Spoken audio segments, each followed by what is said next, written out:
16장 26절에서 34절까지 함께 읽겠습니다. 사도행전 16장 26절에서 34절 같이 읽을까요? 시작. 이에 갑자기 큰 지진이 나서 옥토가 움직이고 문이 곧 다 열리며 모든 사람의 매인 것이 다 벗어진지라. 간수가 자다가 깨어 옥문들이 열린 것을 보고 죄수들이 도망한 줄 생각하고 칼을 빼어 자결하려 하거늘 바울이 크게 소리질러 이르되 내 몸을 상하게 하지 말라. 우리가 다 여기 있노라 하니 간수가 등불을 달라고 하며 뛰어들어가 무서워 떨며 바울과 실라 앞에 엎드리고 그들을 데리고 나가 이르되 선생들이여 내가 어떻게 하여야 구원을 받으리까 하거늘 이르되 주 예수를 믿으라. 그리하면 너와 내 집이 구원을 받으리라 하고 주의 말씀을 그 사람과 그 집에 있는 모든 사람에게 전하더라. 그날 시각에 간수가 그들을 데려다가 그 맞은 자리를 씻어주고 자기와 그 온 가족이 다 세례를 받은 후 그들을 데리고 자기 집에 올라가서 음식을 차려주고 그와 온 집안이 하나님을 믿음으로 크게 기뻐하니라. 아멘. 지난주 저는 갑자기 주말에 몇 주 전 수요일 날 우리에게 말씀을 전해주셨던 이스라엘의 장창건 선교사님의 초청을 받아서 이스라엘 이란을 위한 기도 모임에 참여하고 왔습니다. 가보니까 우리 교회 가족들이 너무 많이 보여가지고 놀랐습니다. 그래서 지난주에 우리 김예준 목사님과 청년들 합계 한 8명이 이스라엘 가려고 했는데 이틀 전에 전쟁이 나가지고 취소할 줄 알았더니 인천공항에 가서 기도한다는 거야. 하늘문이 열려서 저거 이스라엘 갈 수 있도록. 그래서 인천에 방을 잡았고 거기서 막 이스라엘 위해서 기도하고 있더라고요. 그래서 어떻게 시간이 잘 맞아져서 이 이스라엘 이란 기도 모임에 우리 청년들이 함께 하게 되었는데 또 가보니까 거기에서 막 내가 잘 아는 분이 막 기도에 인도하고 있고 어떤 친구는 막 예배 이제 찬양팀이 있고 어떤 아이는 가서 막 등록 받고 있고 어떤 청년은 막 그 예배당 앞에서 주차 관리하고 있고 가보니 우리 교회가 행사하는 것처럼 우리 10명의 단기팀들이 이스라엘을 가지 못하고 이스라엘 기도를 갔다 오는 이런 특별한 은혜가 있었습니다. 그래서 저도 함께 시간을 보내고 또 우리 청년들과 시간도 갖고 기도 모임 하고 왔는데 지금 이제 이란과 미국의 전쟁 또 이스라엘과 이란의 전쟁이 전 세계의 이슈입니다.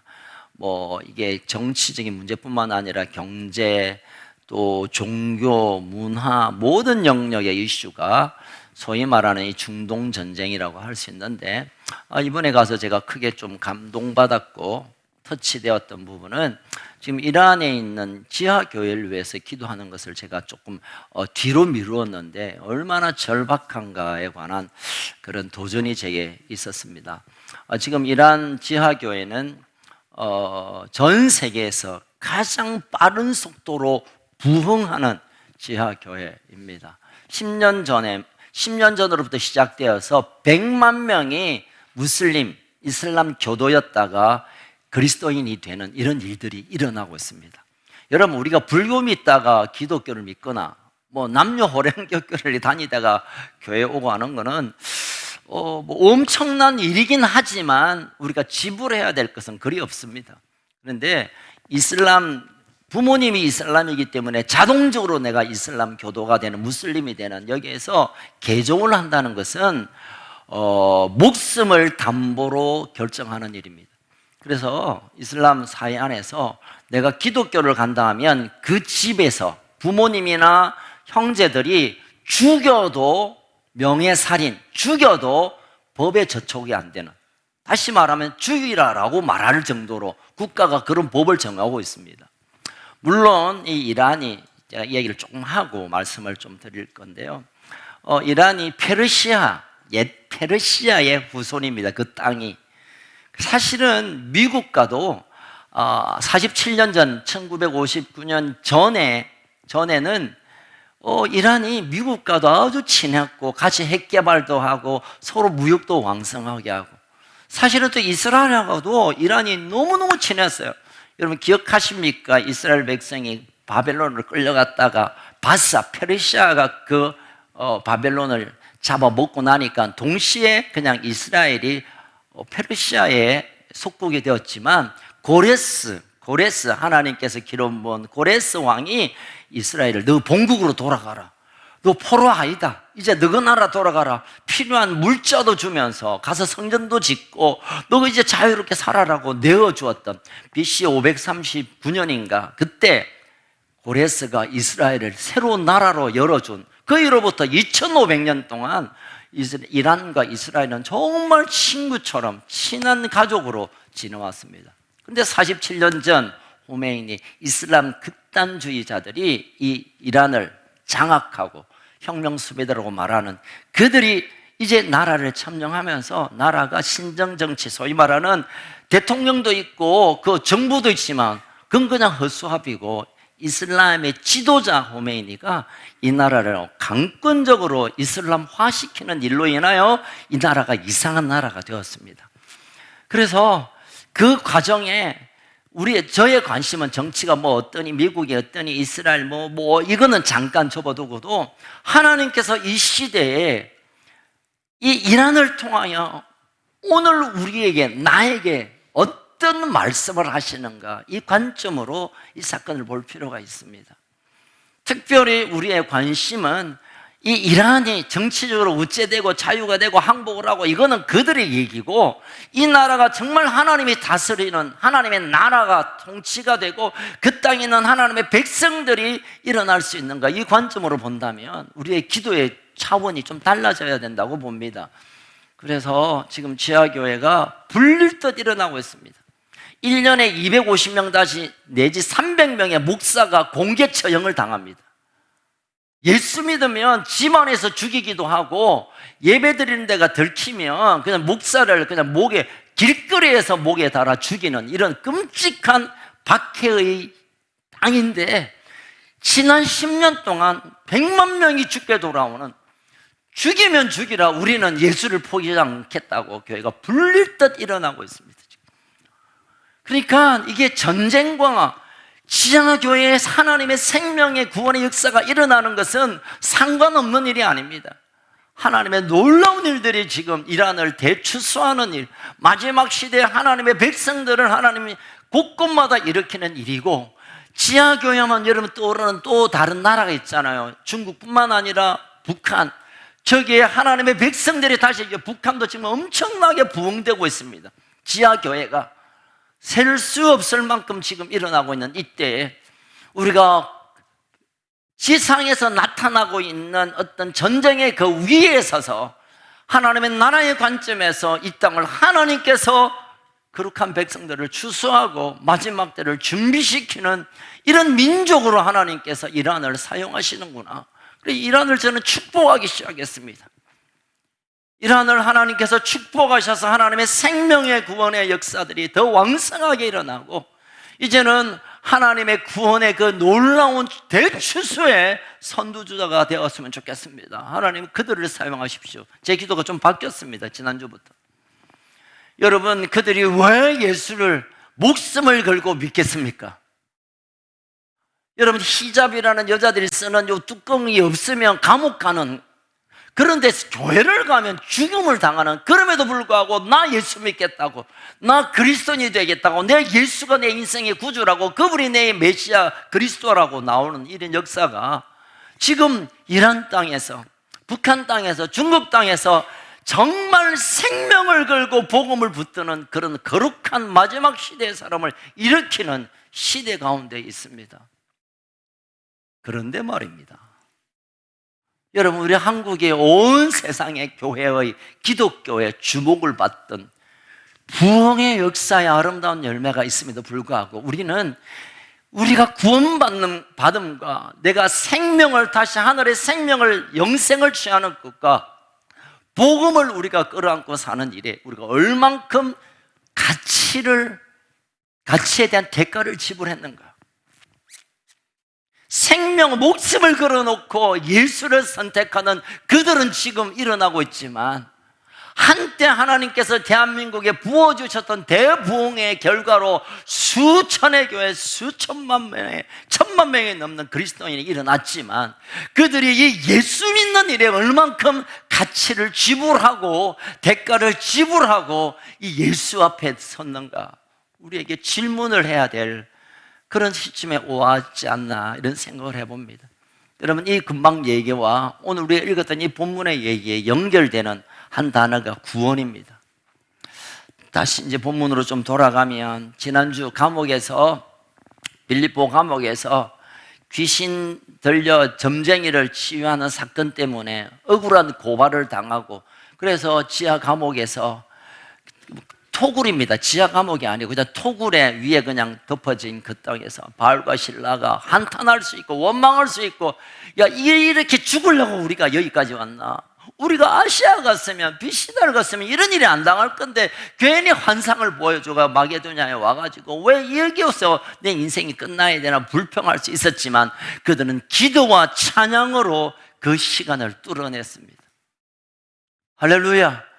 이 찬양과 기도를 하나님이 들으셨고, 성경에 보니까 25절을 읽겠습니다. 25절 오늘 본문 앞에 시작. 한밤중에 바울과 실라 기도가 하나님을 찬송함에 누가 들었다? 죄수들이 들었습니다. 우리의 찬양과 우리의 기도를 하나님만 들으시는 것이 아니라 그와 전혀 상관없다고 생각했던 죄수들이 듣기를 시작합니다. 그냥 소리, 노래가 들린다, 이게 아니라 주목하여 귀를 기울여서 바울과 실라의 기도와 찬양의 소리를 듣게 됩니다. 자, 그리고 오늘 본문 시작이죠. 그 들음 이후에 어떤 일이 일어났습니까? 자, 26절 읽겠습니다. 시작. 예, 갑자기 큰 지진이 나서 옥토가 무너지고 문이 곧 다 열리며 모든 사람의 메인 것이 다 잠깐만 띄워놓으세요.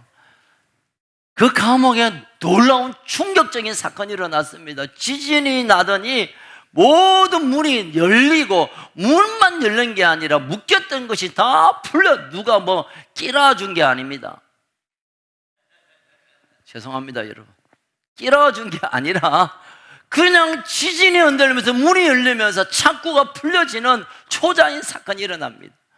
여러분, 이 사건은 우리가 바울과 실라가 이제 풀렸구나, 이제 자유의 몸이 되었구나라고 기억하지만, 잘 들여다보면 바울과 실라만 그런 기적을 경험한 게 아니라 어떤 사람들이, 모든 사람의 맨 것이 다 벗어진 거예요, 여러분. 그날 밤, 그 한밤중에 함께 있었던 바울과 실라 말고도 다른 죄수들도 함께 옥문이 열려지고 그들을 묶었던 것이 풀려지는 초자연 기적이 일어난 거예요. 자, 이렇게 되면 그 다음 어떤 상황이 일어나겠습니까? 바울과 실라는 우리는 알기 때문에 뭐 간수를 만나서 어쨌다 하지만, 이런 모든 사람, 이건 누굽니까? 죄수들이죠.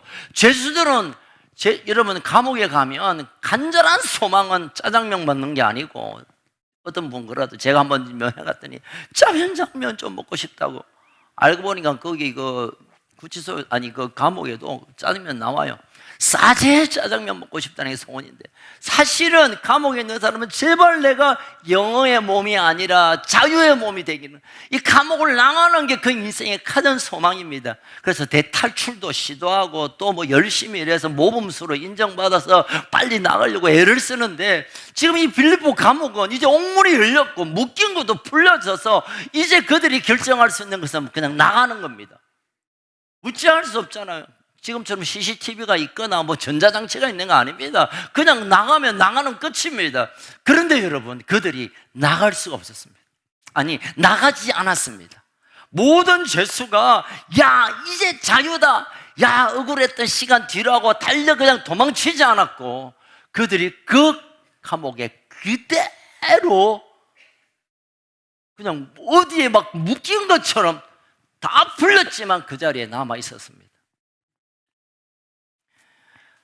27절 한번 읽어볼까요? 이제는 간수의 입장에서 이 사건을 한번 보겠습니다. 시작. 간수가 자다가 깨어 옥문이 열린 걸 보고 죄수들이 도망한 줄 생각하고 칼을 빼어 잠깐, 여러분, 당시에 감옥을 관리하는 간수는 누가 도망을 치면, 탈옥을 하면 그 죄를 그 간수가 받게 되는 그런 법률이 있었답니다. 그러니까 이제 이 문이 열렸고 내가 못 지켰으니까 분명히 죄수들은 다 도망갈 거고, 이 죄수들은 모든 죄가 내한테 부어지면 나는 죽는 거구나, 내가 죽기 전에 내가 스스로 죽어야 되겠다 하고 자살을 시도하려고 합니다. 죄수들이 도망간 줄 알고, 죄수들이 도망갔다면 그가 결정할 수 있는 하나의 방법은 가서 죽임을 당하느냐 자기가 죽느냐, 아니야 겁이 나서 안 되겠다 내가 죽자 하고 칼을 빼어서 자살을 시도하려고 하고 있습니다. 그런데 28절 시작. 바울이 크게 소리질러 이르되 내 몸을 상하게 하지 말라. 우리가 다 여기 있다. 우리가란 것은 바울과 실라뿐만 아니라 모든 죄수가 여기 그대로 있다. 도망치지 않았다. 당신의 실수가 아니다. 당신이 관리를 못한 뭐는 책임이 아니다. 우리가 여기 다 있다라고 일단 간수의 마음을 위로하고 있습니다. 여러분, 이 장면에서 제가 여러분께 던지고 싶은 한마디가 있습니다. 죽고 싶은 분 계시죠? 아무도 내 곁에 없고 나를 도와줄 사람도 있고 나 홀로 못 견디겠다고, 그러면서 우리가 스스로 은근히 마음속에 올라오는 생각은 내 인생 여기서 끝내자. 특별히 청소년들, 청년들, 얼마 전에 데이트해 보니까요, 우리 13세부터 25세까지 청년들이 1년에 3번 이상 자살을 생각한대요. 한번 죽어버릴까? 옥상 올라갈까? 그럼 나도 모르게 자살하더라도 안 아프게 죽어야 되니까 안 아프게 죽는 방법이 뭘까? 청소년들이 1년에 한 3번 정도 평균 스스로 인생을 끝내고 싶은 마음이 있대요. 여러분, 아이들의 문제입니까? 여러분, 오늘 하나님께서 이 바울의 입술을 통하여 하시는 말씀을 들으시기를 축복합니다. 괜찮아, 너 혼자 아니야. 내가 여기 있다. 내가 도망가지 않았다. 내가 너희 곁에 있다. 너 혼자가 아니야. 내가 여기 있다 라고 하나님 우리에게 들려주시는 하늘의 음성을 들으시길 주의 이름으로 축원합니다. 여러분, 이 간수는 저도 다 죄수들이 도망갔다고 생각했지만 왜 그들이 도망가지 않았을까요? 여기에 우리의 관점이 좀 모아져야 합니다. 아니, 억울하게, 여러분, 죄수들은 다 억울해요. 다 억울해요. 지가 충분히 벌을 받을 만큼 다 죄를 지어도 억울합니다. 왜 억울하냐면 나는 들켜서 여기 오고 저 인간들은 안 들켜서 밖에 있다 생각해요. 거의 다 그렇습니다, 여러분. 그러니까 억울함이 이제 풀려지는 순간 이제 옥문이 팍 열려버리고 묶인 것도 이제 결박이 풀어졌으니까 그냥 하고 다녀도 아무 소용이, 아무 문제가 없는 이 가운데 그들이 한 사람, 우리가 모두 여기에 있다, 간수에게 바울이 말한 것처럼 그들이 발을 움직이지 못했던 이유가 있습니다. 성경에는 이것 때문에 그들이 감옥에서 못 나왔다라는 언급이 없지만, 그러나 전체 흐름으로 보면 저는 여기에서 충분히 생각할 수 있는 한 단어가 있습니다. 한번 따라 할까요? 하나님의 임재. 하나님의 임재.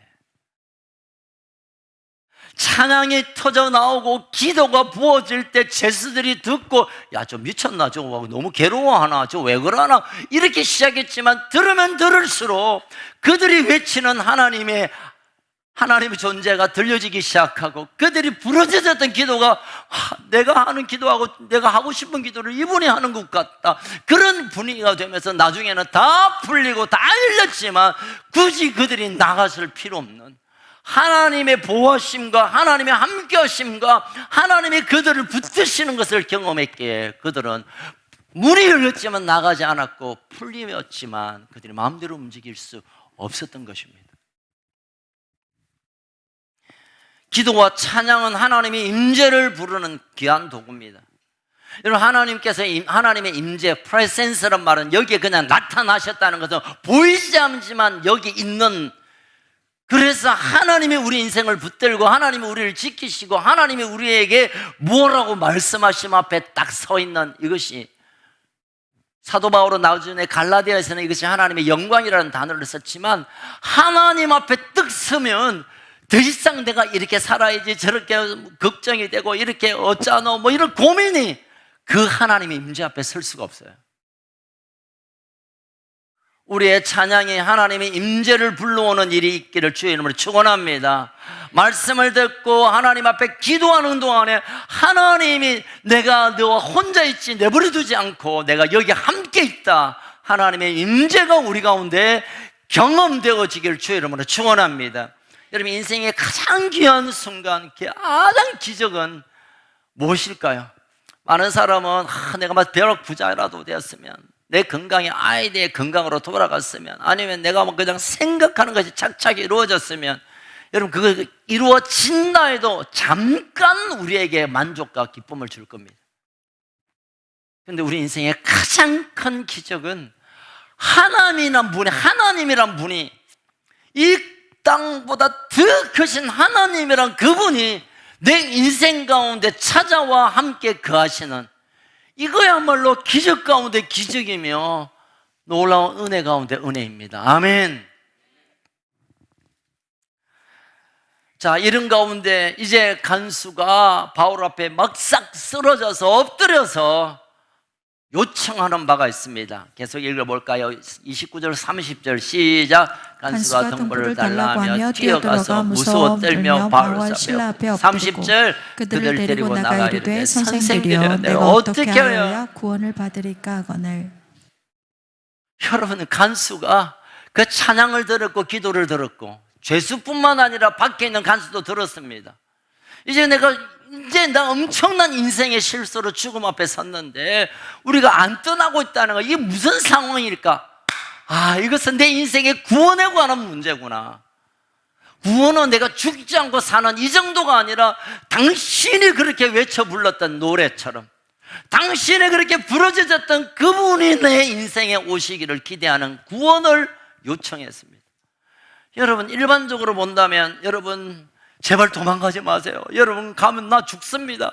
지금은 하나님이 임재 때문에 당신들 감옥에 안 나오고 다 풀려고 자유의 몸이지만 거기 앉아 계시지만 진짜 부탁은 제발 가만히 계세요. 제발 도망치지 마세요. 그래야 내가 삽니다. 이런 부탁이어야 하지만 간수는 그 부탁이 아니라 내가 구원받기를 원합니다.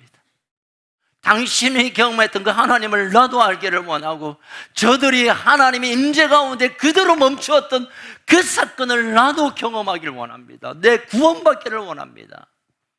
간수의 마음 안에 구원의 갈망이, 구원의 간절한 소망이 바울 앞에 고백되어집니다. 이때 어쩌면 신약의 가장 위대한, 아니면 이 사도행전의 가장 위대한 구절이죠. 31절에 이런 말이 선포되죠. 시작. 이르되 주 예수를 믿으라 그리하면 너와 내 집이 구원을 다시 한번 시작. 이르되 주 예수를 믿으라 그리하면 너와 내 집이 구원을 받으리라 하고. 그래, 네가 구원을 원한다고? 어떻게 하면 구원받는다고?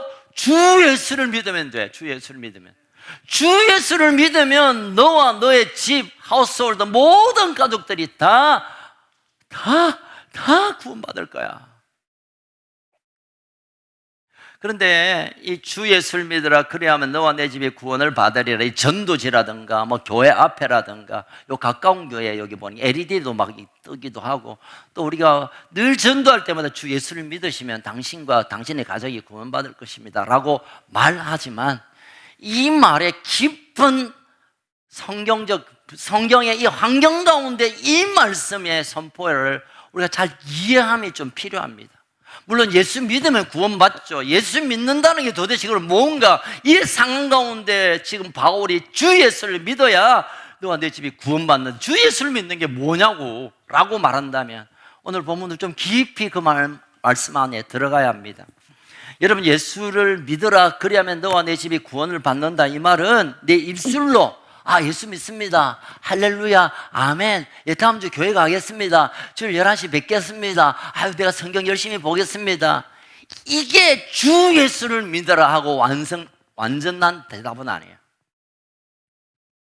지금 간수의 입장에서 보면 주 예수를 믿는 것은 자신이 이제 죽음 앞에 놓여져 있는 이것을 뛰어넘는 대가 지불이 있는 것입니다. 내가 예수님 믿을 테니까, 내가 구원받을 테니까 여러분 도망가지 말고 계세요, 이게 아니라 내가 예수를 믿는 날에 혹시 여러분들이 다 도망쳐서 누군가가 내 위에 상사가 아니면 이 소장이 아니면 뭐 어떤 사람이 왜 제수를 다 도망치게 해서 왜 타락을 막지 못해서 죽인다 하더라도 그건 그거지만 내가 예수를 믿는 이 믿음 앞에 내 인생을 내어놓겠습니다. 그냥 내가 좀 살려주시고 나 안 죽게 하시고 내 걱정 좀 해결해 주시고 그러면 믿겠습니다가 아니라 내가 예수를 믿겠습니다. 그러고 그 다음에 내가 살고 죽고 이것은 그 다음의 일입니다 라고 고백하는 것이 주 예수를 믿으라 그리하면 너와 내 집이 구원을 얻으리라 질문 앞에 예스를 하고 대답하는 것입니다. 여러분, 시작하면서 말씀드렸던 이란과 중국과 북한 이 지하교회에서 예수를 믿는 것은 지나가다가 누가 전도지 주면 내가 믿겠습니다, 영접합니다, 따라하십시오, 나는 죄인입니다 뭐 이러고 그 다음에 구원받았습니다 그런 게 아니에요. 그런 게 아니에요. 당신이 혹시 예수 믿으면 예수 믿는다는 이 얘기를 친구가 알 수 있고 부모가 알 수 있고 가족이 알 수 있어서 고발하면 당신 죽을 수 있는데 괜찮겠냐고. 예, 괜찮습니다. 내가 죽어도 잡혀가서 죽는다더라도 내 재산이 다 사라진다더라도 내가 모든 사회적인 모든 요건들이 내 앞에 없다 하더라도 내가 예수를 선택하는 것을 후회하지 않겠다. 이 고백으로 그들이 예수를 영접하고 그리고 지금도 그들이 수십만 수백만들이 지금 일어나는 진짜 예수 믿는 과정을 그들이 밟고 있습니다. 우리의 선배들은 그렇게 살았습니다. 우리 아버지 세대도 그렇게 했을지도 몰라요. 그러나 지금 우리가 예수를 믿는 것이 얼마나 편하고 간편하고 얼마나 좋습니까? 좋은 게 아니죠. 그래서 신학자들은 말합니다. 그냥 예수 믿으라면 예 믿겠습니다, 할렐루야 하면 죄 사함을 받았습니다, 십자가에서 못 박혀서 우리의 죄를 다 사하셨습니다, 믿습니까? 동의합니다, 영접합니다, 아멘, 끝. 당신은 구원받은 사람.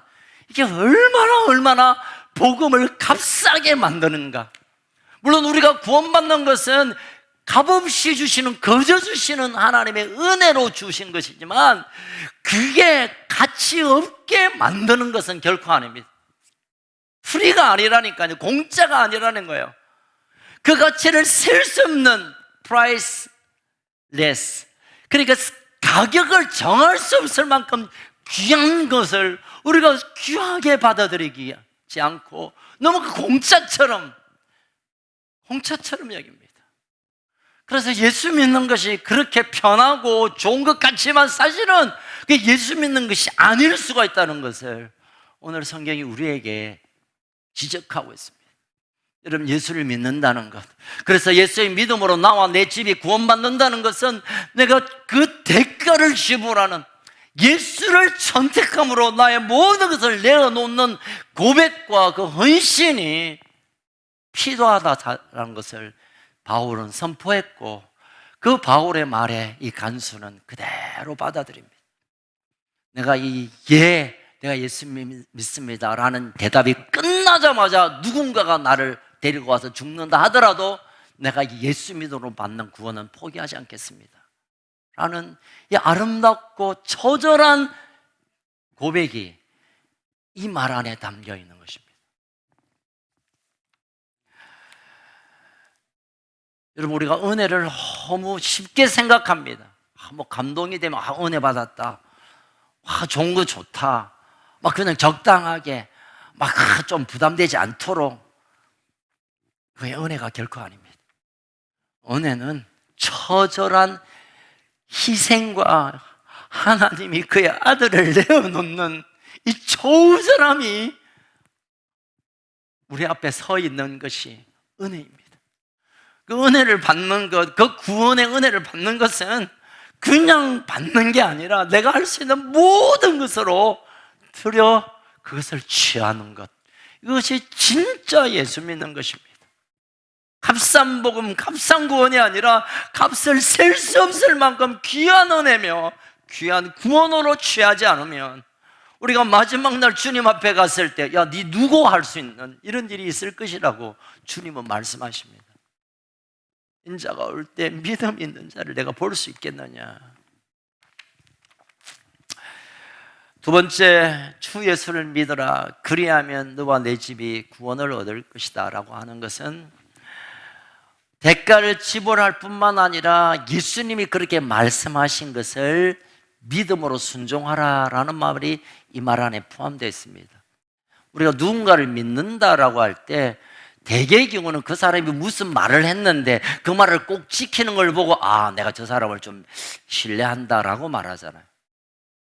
딱 보니까 믿는 거 아니야. 저 사람이 목사니까, 저 사람이 뭐 장로니까, 저 사람이 기도 많이 하는 권사니까 믿는 거 아니에요. 여러분 그렇게 믿지 마세요.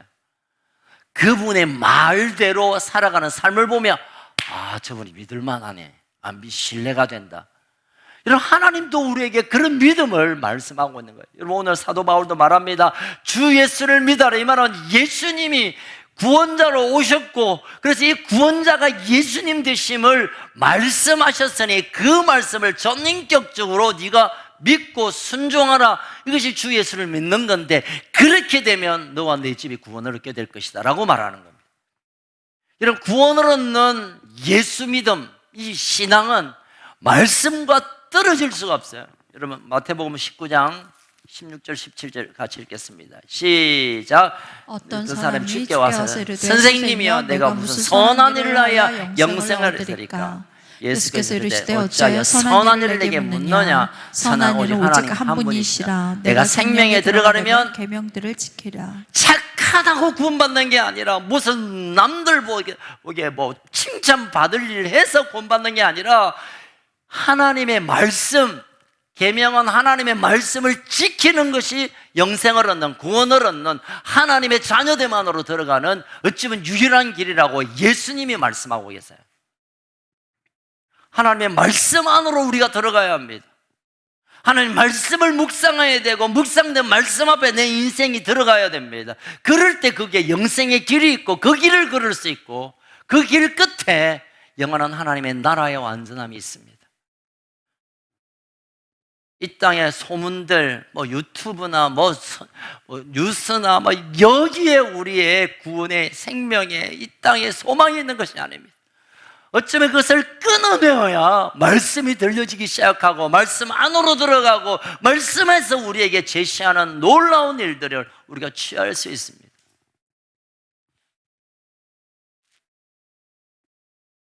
우리 교회 한 청년이 신학교를 갔는데 어제 신학교 첫 강의를 듣고 신학을 포기했습니다. 신학교 입학하고 첫날 첫 강의를 들으면서 교수 세 분이 하는 말이 하나님의 말씀은 단 한 단어도 없이 그냥 냅다 이런저런 정치적인 이런 세상 돌아가는 얘기를 잔뜩 하면서 이건 신학교가 하나님의 종을 키우는 데가 아니라 세상의 쓰레기 더미에 던지는 일이다 하고 포기해버렸습니다. 여러분 이것은 어떤 그들의 얘기가 우리의 얘기와도 동일합니다. 내 안에 예수의 말씀이 없고 예수의 말씀에 감격이 없고 예수와 함께 연결되지 않고 예수를 인하여 우리의 삶이 추구함이 없다면 세상에 들려오는 소문과 설교 가짜뉴스에 가득 심어서 우리가 인생을 산다면 예수를 잘 믿는 것처럼 보여도 나중은 예수와 전혀 상관없는 데서 뚝 떨어지고 말 것입니다. 말씀 앞으로 더 달려나가기를 주의 이름으로 축복합니다. 어떤 사건이나 말씀에 우리에게 뭐라고 말씀하시는가를 얼른 우리의 방향을, 생각을, 우리의 관점을 돌려야 할 것입니다. 그럴 때 하나님께서 이 세상을 주장하시고 주관하시고 운행하시고 운영하시는 그 모든 계획을 알게 되고 그게 우리의 인생을 맞출 때 하나님의 나라의 실제를 보게 되는 일들이 일어나게 될 줄 믿습니다. 이제 오늘 본문의 결론은 32절에서 34절입니다. 이렇게 구원을 받고 예수 그리스도를 영접하고 그의 말씀을 믿고 생명을 대가로 지불하고 예수를 믿었고 그 다음 어떤 일이 일어났나요? 32절 시작. 주의 말씀을 그 사람과 그 집에 있는 모든 전하더라. 사람에게 전하더라. 33절 그 밤 그 시각에 간수가 그들을 데려다가 그 맞은 자리를 씻어주고 자기와 그 온 가족이 마지막 다 세례를 34절 받으며 그들을 데리고 자기 집에 올라가서 음식을 차려주고 그와 온 집안이 하나님을 믿음으로 크게 기뻐하니라. 바울의 이 선포를 믿음으로 취했던 간수, 그 가운데 그 감옥에서 일어났던 구원의 현상이 무엇으로 나타나냐면 바울이 말씀을 전하고 그 말씀을 듣고, 그리고 33절에 보니까 발을 씻깁니다. 간수가 죄수의 발을 씻깁니다. 이게 될 수는 있는 말입니까? 죄수를 시켜서 야 너 내 발 좀 씻어봐, 내 가랭 밑으로 들어가, 뭐 그런 건 우리가 흔하지만 간수가 죄수의 발을 씻기는 이 놀라운 일들이 일어납니다. 어쩌면 간수가 때렸을지도 모릅니다. 그런데 예수가 들어가니까, 복음이 들어가니까, 구원의 실제가 되니까 이제는 가진 자가, 때린 자가, 높은 자가 무릎을 꿇고 그 약한 자를 쓰다듬고 닦아주고 품는 일들이 일어납니다. 그리고 세례를 봐서, 이 세례는 죄 씻음의 회개죠. 회개의 세례입니다. 내가 하나님 앞에 이런 일로 하나님 마음을 아프게 했고 말씀을 떠났고 당신을 아프게 했고, 용서와 용납의 사건이 사람들 관계뿐만 아니라 하나님 앞에서 자신을 발견하게 됩니다. 그리고 떡을 때는 거룩한 교제가 일어납니다.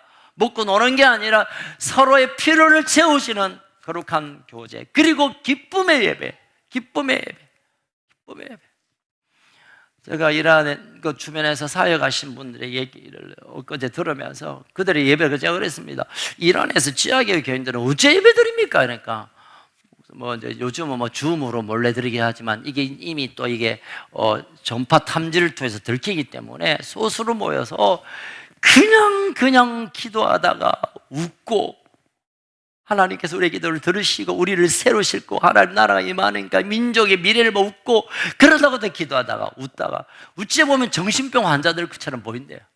기도하다가 할렐루야 웃고 덩실덩실 춤추고, 그러다가 또 기도하다가, 그러다가 10분, 2시간, 5시간씩의 시간을 보내면서 감격해하는, 그냥 좋아서 감격이 아니라 실제적인 감정이 그 가슴에 터져나오는 이 기쁨의 예배가 그들의 예배입니다라고 말하더라고요. 그것이 빌립보 감옥의 예배고 지금 지하교회 예배고, 그 예배가 우리에게도 회복돼야 될 줄로 믿습니다.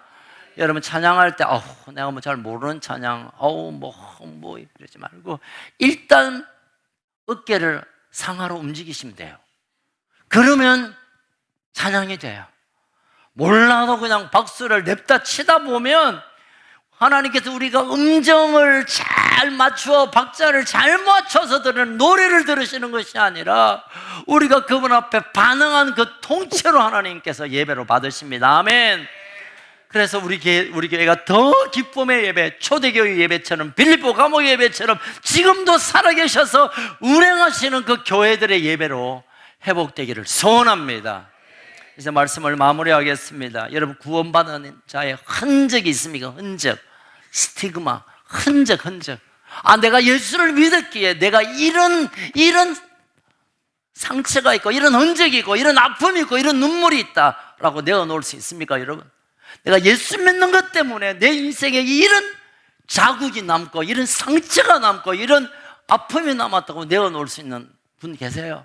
많은 분들이 그럴 겁니다. 예수 믿는 것 때문에 내가 직장을, 거룩하지 않는 직장을 포기했다. 그게 흔적입니다.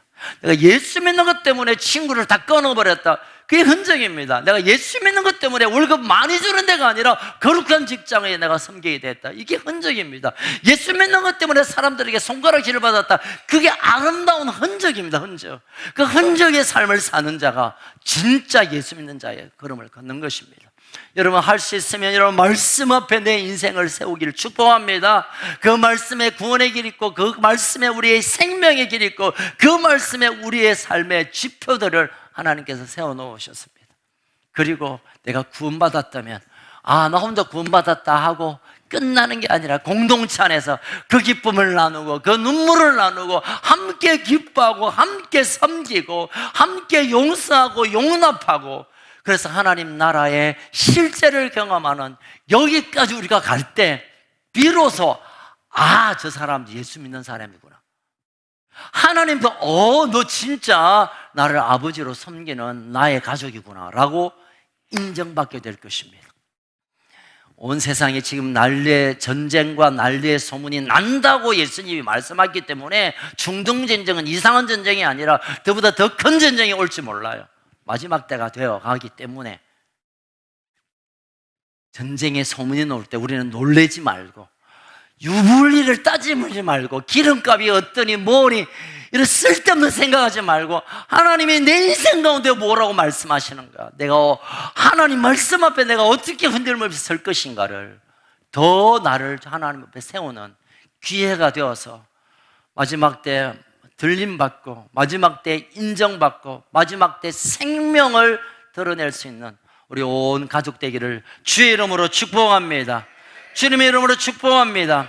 살아계신 하나님 아버지, 이 땅에 우리가 예수 그리스도를 믿음으로 구원을 받는 것이 너무 쉽다가 보니, 예수 믿는 것이 가치 있고 내 생명의 그 어떤 것보다 너무 중요한 일이고 너무 비중 있는 일이고 너무 가치 있는 이름을 우리가 놓칠 때가 얼마나 많은지 모르겠습니다. 하나님, 예수 믿는 것, 하나님의 임재가 나한테 임하는 것, 이것이 내 인생의 기적이며 영원한 하나님 나라의 선상에 서 있는 위대한 순간임을 알게 하여 주시옵소서. 하나님, 우리 가운데 아직도 믿음에 흔들리는 자가 있다면 주님 찾아가셔서 너 혼자 아니야, 우리가 떠나지 않고 여기 머물러 있어 말했던 바울의 말처럼 너 혼자 너 인생 사는 거 아니야, 너 혼자 겪는 어려움이 아니야, 너 혼자 우는 것 아니야, 내가 곁에 있잖아, 내가 너와 함께 울어줄게, 내가 너와 함께 해줄게. 하나님의 임재의 약속을 붙드는 역사가 있게 하여 주시옵소서. 하나님, 우리가 말씀 앞으로 우리를 다시 세우고, 말씀이 우리에게 주시는 정보, 말씀이 우리에게 들려주시는 음성, 말씀이 우리에게 들려주시는 감동 앞에 우리가 정렬되게 하여 주옵소서. 그리하여 이 마지막 온 세상이 진동하는 시대, 진동치 않는 하나님 나라를 바라보며 든든히 함께 걸어가는 우리 가족들 되게 하여 주옵소서. 하나님, 특별히 우리 가족 가운데 전쟁처럼 위기를 당하고 있는 가족들이 있다면 모든 전쟁이 하나님께 속한 줄 알고 하나님 앞으로 나아가는, 그래서 하나님 앞에서 모든 전쟁의 종료와 하나님의 평강이 새롭게 시작되는 역사를 허락하여 주시옵소서. 성령님, 지금 우리에게 오셔서 오늘 말씀이 내 가슴을 흔들어 주시옵소서. 오늘 이 약속의 말씀이 내 인생의 새로운 지표를 세우도록 이끌어 주옵소서. 내가 너를 떠나지 않고 너 앞에 있다, 이 말씀이 내 심령으로 울려지게 하여 주옵소서.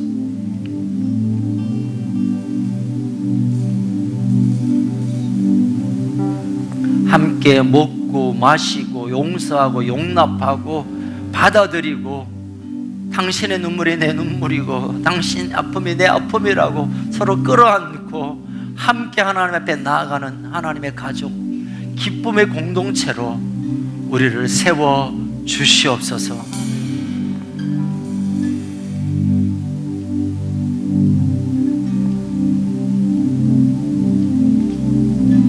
주님, 우리 가운데 구원에 대한 확신, 이 구원 때문에 모든 것을 놓쳐도 이 구원을 붙드는 충분한 대가를 지불하고 귀하게 붙드는 이 구원의 확신 가운데로 우리를 이끌어 주시옵소서.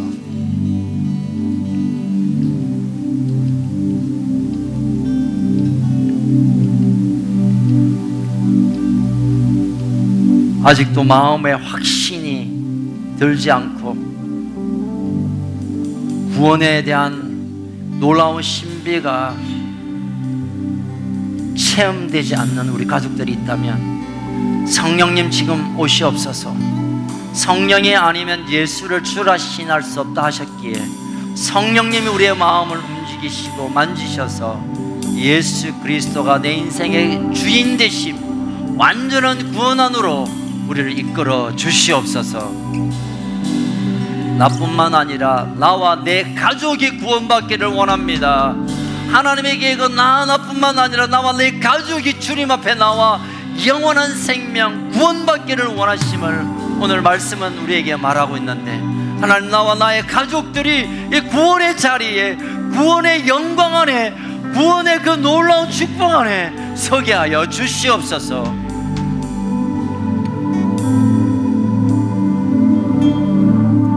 성령님, 우리의 마음을 다시 깨워주십시오.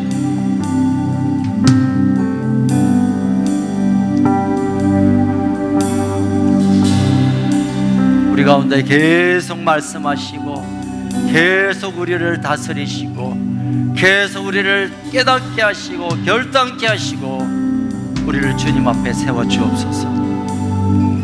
예수님 이름으로 기도합니다. 우리 함께 일어나서 함께 지존하신 주님의 이름 앞에 우리 한번 고백하며 이 찬양으로 나아가겠습니다. 지존하신 주님 이름 앞에 모두 무릎 꿇고 다 경배해. 거룩하신 주님 보좌 앞에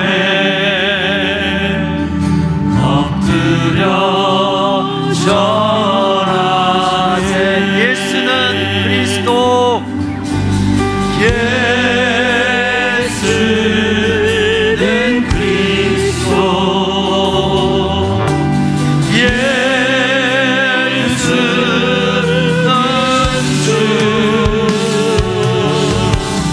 하나님의 영으로 아멘. 경배드리.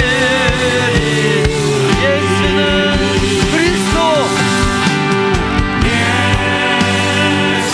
나의 모든 것을 책임지시는, 내 인생의 모든 것의 주인 되시는 하나님의 영으로 경배드리.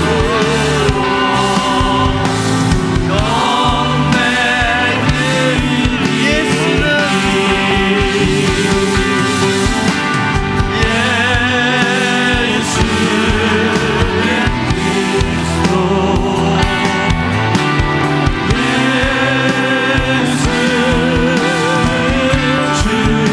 하나님의 영,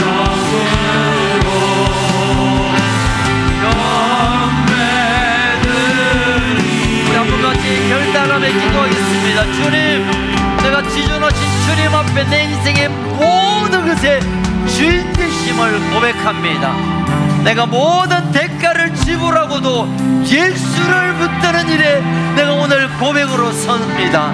주님, 내가 말씀 앞에 내 인생의 모든 관점을 두겠습니다. 주님 오셔서 나와 내 가족이, 나와 나의 모든 집이 예수는 그리스도라고 고백하게 하여 주옵소서. 우리 주여 부르짖고 기도합시다. 주여.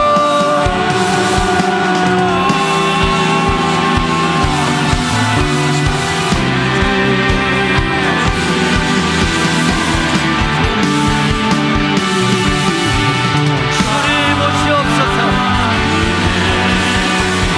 나와 내 집은 오직 여호와만을 섬기리라. 여호수아의 고백처럼, 이 간수의 고백처럼 나와 내 집은 구원을 얻게 될 것입니다. 고백함으로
무능한 자음 가운데 죽었던 우리를 살리시기 위하여 하나님께서 예수님을 보내어 주셨고, 그 예수님을 내 인생의 모든 것을 걸고 믿게 하심으로 우리가 구원받은 하나님의 자녀 되게 하심을 감사합니다.